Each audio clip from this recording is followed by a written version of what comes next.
চট্টগ্রামের মেঘে ঢাকা পাহাড়ের গভীরে ডানা মেলে উড়ে বেড়ায় এক বিশালকার প্রাচীন সাপ, যার রহস্য আজও বিজ্ঞান উন্মোচন করতে পারেনি। হ্যালো বন্ধুরা, আজকের গল্পের নাম চট্টগ্রামের ডানাওয়ালা সাপ। আজ থেকে বহু বছর আগের কথা। চট্টগ্রামের রাঙ্গামাটি, খাগড়াছড়ি এবং বান্দরবনের গহীন বনাঞ্চলের মারমা, চাকমা এবং ত্রিপুরা জনজাতির মানুষ শত বছর ধরে বাস করতেছে। তাদের প্রাচীন উপকথায় বারবার উল্লেখ পাওয়া যায় যে এক বিশাল প্রাণী, যাকে তারা বলেন উড়ন্ত নাগ।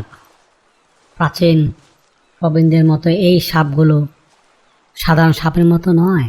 এগুলো আকারে প্রায় বিশাল 20 ফুট থেকে 30 ফুট দীর্ঘ হয়। এদের মাথায় নাকি ছোট ছোট শিংয়ের মতো অংশ থাকে। সবচেয়ে অদ্ভুত বিষয় হলো এদের পিঠে দুপাশে পাখির ডানার মতো অথবা চামচিকার মতো ডানাওয়ালা দুটি বিশাল ডানা থাকে। একটি পুরনো পাহাড়ি গল্প প্রচলিত আছে। আজ থেকে প্রায় 70 বছর আগে চট্টগ্রামে ফটিকছড়ির এক প্রত্যন্ত অঞ্চলে এক কাঠুরে কাঠ কাটতে বনের গভীরে গিয়েছিলেন। দুপুর গড়িয়ে যখন বিকাল নামছে, তখন হঠাৎ পুরো জঙ্গল নিস্তব্ধ হয়ে যায়। কোনো পাখির ডাক নেই, কোনো বারণের কিচিমিচির শব্দ নেই। কাঠুরে বুঝতে পারলেন কোনো বড় বিপদ আসছে। হঠাৎ তার মাথার ওপর এক বিশাল ছায়া পড়ল। তিনি আকাশের দিকে তাকিয়ে যা দেখলেন তা তার রক্ত হিম হয়ে যাওয়ার জন্য যথেষ্ট ছিল। তিনি দেখলেন এক বিশালকার কালো সাপ, যার গায়ের আঁশগুলো রোদে চকচক করছে, আর দুটি বিশাল ডানা ঝাপছে। এক পাহাড়ের চূড়া থেকে অন্য পাহাড়ের চূড়ায় উড়ে যাচ্ছে। কাঠুরে ভয়ে জ্ঞান হারিয়ে ফেললেন। গ্রামে ফিরে যখন তিনি এই গল্প বললেন, সবাই তাকে পাগল ভেবেছিল। কিন্তু কদিন পরে ওই একই এলাকায় অদ্ভুত সব ঘটনা ঘটতে শুরু করলো। এখন প্রশ্ন হচ্ছে, আধুনিক বিজ্ঞান কি ডানাওয়ালা সাপের অস্তিত্ব স্বীকার করে? জীববিজ্ঞানের পরিভাষায় একে বলা হয় ক্রিপ্টিড, অর্থাৎ এমন কোনো প্রাণী যার অস্তিত্বের কথা লোকমুখে শোনা যায় কিন্তু বৈজ্ঞানিক কোনো প্রমাণ মেলেনি। যেমন হিমালয়ের ইয়েতি বা স্কটল্যান্ডের লকনেস মনস্টার। তাহলে চট্টগ্রামের মানুষ বছর পর বছর ধরে কি দেখছে? বিজ্ঞানকে একে সম্পূর্ণ কাল্পনিক বলে উড়িয়ে দেয়? একেবারে কিন্তু তা নয়। দক্ষিণ পূর্ব এশিয়ার এক ধরনের সাপ পাওয়া যায়, যাদের বলা হয় ক্রাইসোপয়েলিয়া বা উড়ন্ত সাপ।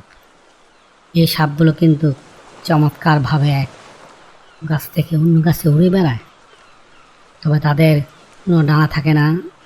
এরা মূলত নিজেদের পাঁজর বা বুকে চ্যাপ্টা খাঁচাকে বাতাসে ভরে এক ধরনের গ্লাইডিং ভেসে থাকার বিদ্যা কাজে লাগায়।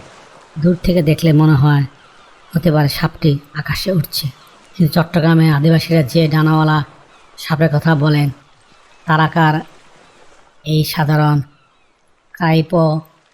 ক্রাইসোপেলিয়ার চেয়ে শত শত গুণ বড়। স্থানীয় শিকারীদের দাবি, গহীন পাহাড়ের কিছু গুহায় এমন কিছু প্রাচীন প্রজাতির সাপ এখনও টিকে আছে, যা পৃথিবীর বাকি অংশের মানুষ আজও অজানা। চট্টগ্রামের পাহাড়গুলো অত্যন্ত দুর্গম এবং অনেক অঞ্চলে আজও মানুষ পা ফেলেনি। তাই সেখানে প্রাগৈতিহাসিক কোনো প্রাণীর বংশধর টিকে থাকা একেবারে অসম্ভব নয়। সময়ের সাথে সাথে কি এই সাপের গল্প হারিয়ে গেছে? না, হারায়নি। ইন্টারনেটে এই যুগেও মাঝে মাঝে চট্টগ্রামে প্রত্যন্ত অঞ্চল থেকে ডানাওয়ালা সাপের গুজব বা খবর সামনে আসে। কয়েক বছর আগে সীতাকুণ্ডের চন্দ্রনাথ পাহাড়ের পিছনের গহীন জঙ্গলে একদল ট্রেকার বা পর্বত আরোহী রাতের বেলা তাঁবু খাটিয়েছিলেন। গভীর রাতে তারা তাঁবুর বাইরে এক অদ্ভুত বাতাসের ঝাপটা এবং ভারী কোনো কিছুর ল্যাং করার শব্দ শুনতে পান। সকালে তারা ওই স্থানে বিশাল এক সাপের চলাচলের দাগ দেখতে পান, যা কিছু দূর গিয়ে হঠাৎ উধাও হয়ে গেছে, যেন প্রাণীটি সেখান থেকে আকাশে উড়ে গেছে। এছাড়াও পাহাড়ি অঞ্চলের জুম চাষিরা অনেক সময় দাবি করেন যে গভীর রাতে আকাশ থেকে এক অদ্ভুত হিসের শব্দ ভেসে আসছে, যা সাধারণ কোনো সাপের চেয়ে অনেক বেশি তীব্র এবং ভয়ানক।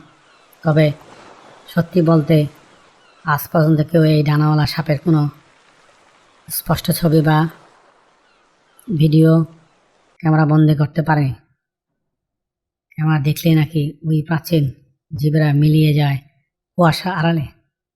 চট্টগ্রামের ডানাওয়ালা সাপ, এটি কি তবে শুধু পাহাড়ের আদিম অধিবাসীদের কল্পনা, নাকি প্রকৃতির বুকে লুকিয়ে থাকা এমন এক সত্য যা মানুষের বুদ্ধিমত্তার বাইরে? হয়তো এটি কোনো বিলুপ্তপ্রায় বিশাল সাপের প্রজাতি, যা তার বিশাল শরীর নিয়ে পাহাড়ের এক প্রান্ত থেকে অন্য প্রান্তে লাফ দেওয়ার সময় মানুষের চোখে ডানাওয়ালা ড্রাগনের মতো মনে হয়। কিংবা হয়তো আমাদের এই চেনা পৃথিবীর আড়ালে এমন কোনো রহস্য রয়ে যায় যা উন্মোচন না হওয়াই ভালো।